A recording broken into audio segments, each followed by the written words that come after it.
नमस्कार। आज के हमारे व्याख्यान का टॉपिक है फांसीवाद। फांसीवाद के बारे में हम अध्ययन करेंगे। फांसीवाद से हम क्या समझते हैं, इसका उदय किस प्रकार से हुआ और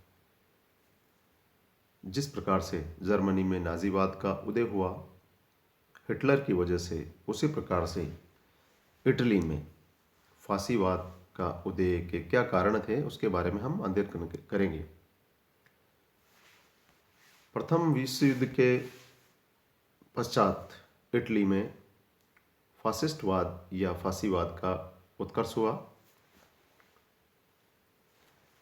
कैटलबी के शब्दों में प्रारंभ में फांसीवाद जन्मजात प्रवृत्ति के रूप में उदित हुआ, किंतु बाद में वह एक वाद अथवा सिद्धांत और विशिष्ट प्रकार की शासन प्रणाली के रूप में विकसित हुआ।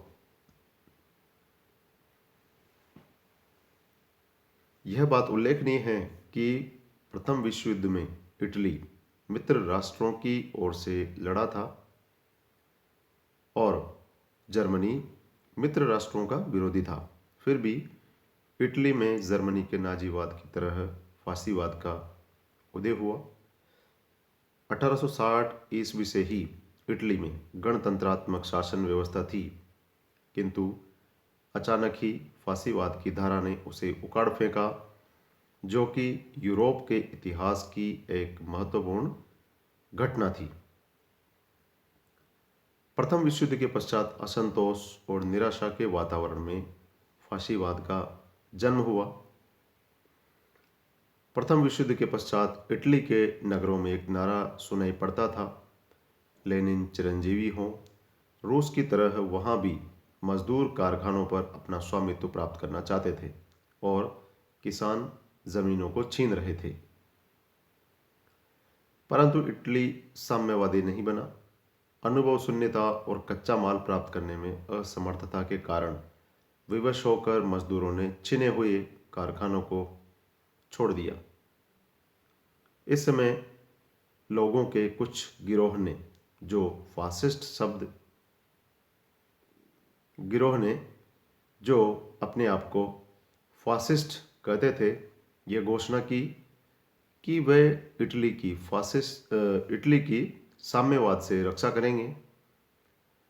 फासिस्ट शब्द उस नाम से बना है जो प्राचीन रोमनों ने रोमन सरकार के प्राधिकार और शक्ति के एक प्रतीक का रखा था। यह प्रतीक युद्ध के फरसे के चारों ओर लिपटी हुई छड़ों के गट्ठर के रूप में था। तो इस प्रकार से इटली में फासिस्टवाद के उदय के जो कारण हैं उसका हम आगे अध्ययन करेंगे, जिसमें पहला कारण आता है पेरिस के शांति सम्मेलन से निराशा।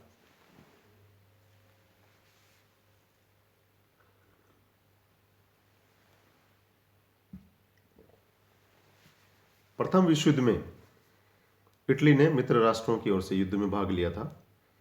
1915 ईस्वी में हुए लंदन के गुप्त समझौते के कारण इटली मित्र राष्ट्रों की ओर से युद्ध में सम्मिलित हुआ था।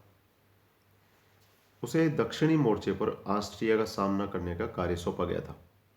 इंग्लैंड और फ्रांस की सेना की मदद से जून 1918 ईस्वी में इटली ने ऑस्ट्रिया की सेना को परास्त किया। इस गुप्त संधि के अनुसार इटली को ट्रेंटिनो, ट्रिस्ट, इस्ट्रिया, फ्यूम के अतिरिक्त डोलमेशिया तटीय क्षेत्र, ब्रेनर के दर्रे तक, टिरोल क्षेत्र और अल्बानिया आदि दिए जाने थे, किंतु विल्सन ने इस गुप्त संधि को मानने से इनकार कर दिया।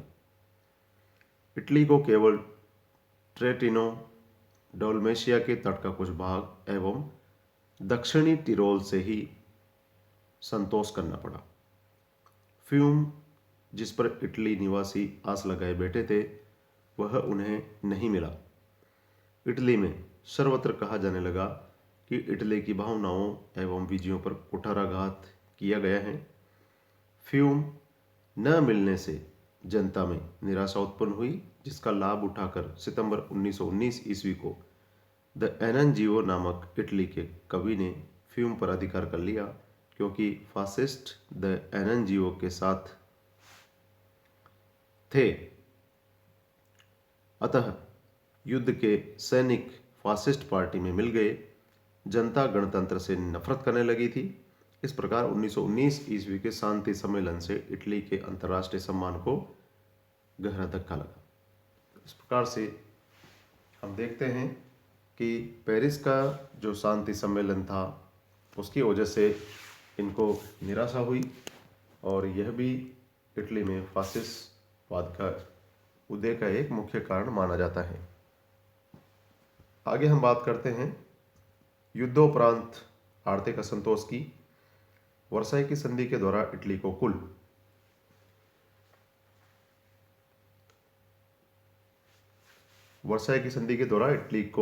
कुल 9,000 वर्ग मील का प्रादेशिक लाभ हुआ।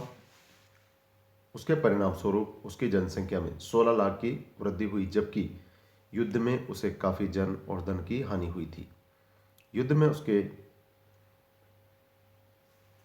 6,50,000 व्यक्ति मारे गए, 10 लाख आहत हुए तथा 12 अरब डॉलर का आर्थिक व्यय हुआ तथा 3 अरब डॉलर की संपत्ति नष्ट हुई।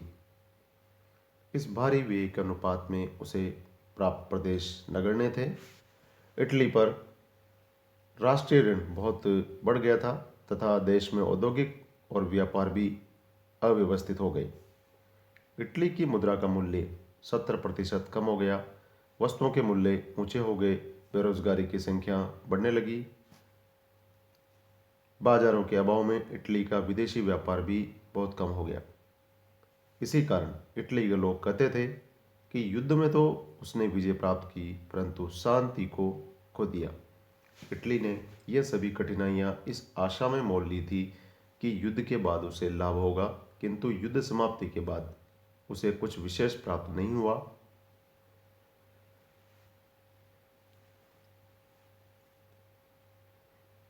तो वे आर्थिक कष्ट जनता को बुरी तरह से अखने लगे।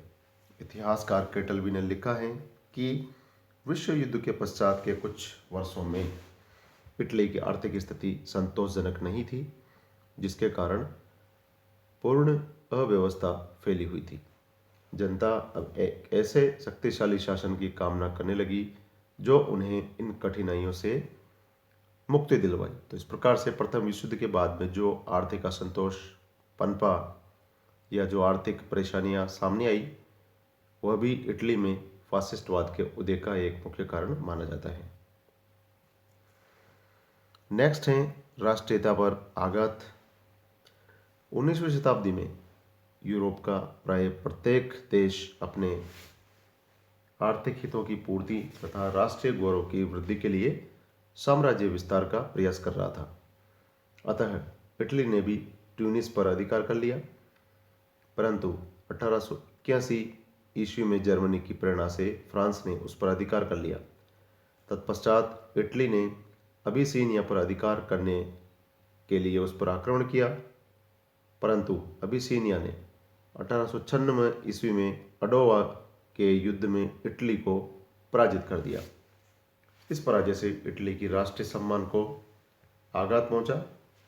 इस आघात से उबरने के लिए ही वह प्रथम विश्व युद्ध में मित्र राष्ट्रों की ओर से सम्मिलित हुआ था, किंतु इस बार भी उसे चाहे गए प्रदेशों पर स्वामित्व नहीं दिया गया।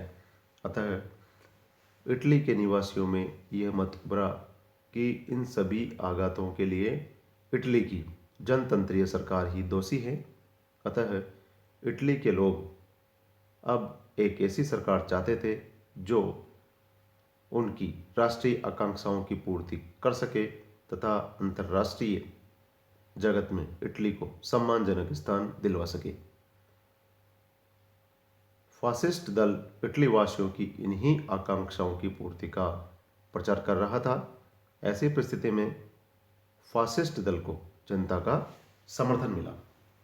इस प्रकार से राष्ट्रीयता पर आघात पहुंचाना भी इटली में फासिस्टवाद के उदय के प्रमुख कारणों में माना जाता है। नेक्स्ट है इसके कारणों में, इटली में फासीवाद के उदय के कारणों में हीगेल के सिद्धांत का प्रचार। हीगेल का जन्म जर्मनी में हुआ था। वह बहुत उग्र विचारक था। वह राज्य को विश्वात्मा अर्थात ईश्वर का पार्थिव रूप मानता था। ऐसा ईश्वरीय राज्य कभी भी गलती नहीं कर सकता था। उसके अनुसार राज्य तथा नाग राज्य के अधिकारियों के मध्य कभी संघर्ष नहीं हो सकता, क्योंकि व्यक्ति के वही अधिकार हो सकते हैं जो कि राज्य उसको प्रदान करता है।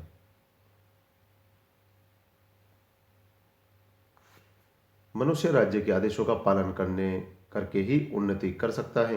हीगेल के इस दर्शन का जेंटिल तथा प्रेजोले नामक दो विद्वान इटली में खूब प्रचार कर रहे थे। इस सिद्धांत के प्रचार पर ही इस मत की प्रतिष्ठा हुई कि व्यक्ति का कोई महत्व नहीं है, सब कुछ इटली के लिए है। हीगेल का सिद्धांत व्यक्ति को राज्य के एकदम अधीन कर देता है। हीगेल के सिद्धांतों में और फासिस्ट दल के सिद्धांतों में काफ़ी समानता थी, जिसका लाभ और प्रोत्साहन फासिस्ट दल को मिला।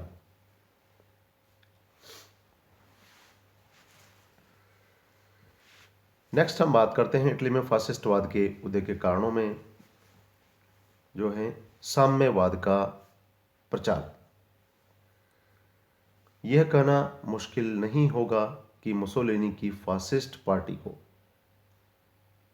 सर्वाधिक सफलता दिलाने का कार्य साम्यवाद के विस्तृत प्रचार एवं प्रसार ने किया। साम्यवाद के बढ़ते प्रभाव से इटली की जनता पूर्णतया डर चुकी थी।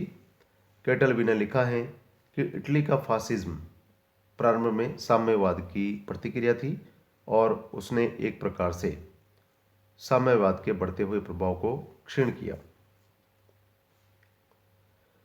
किंतु फासिज्म वास्तव में इससे अधिक कुछ और था।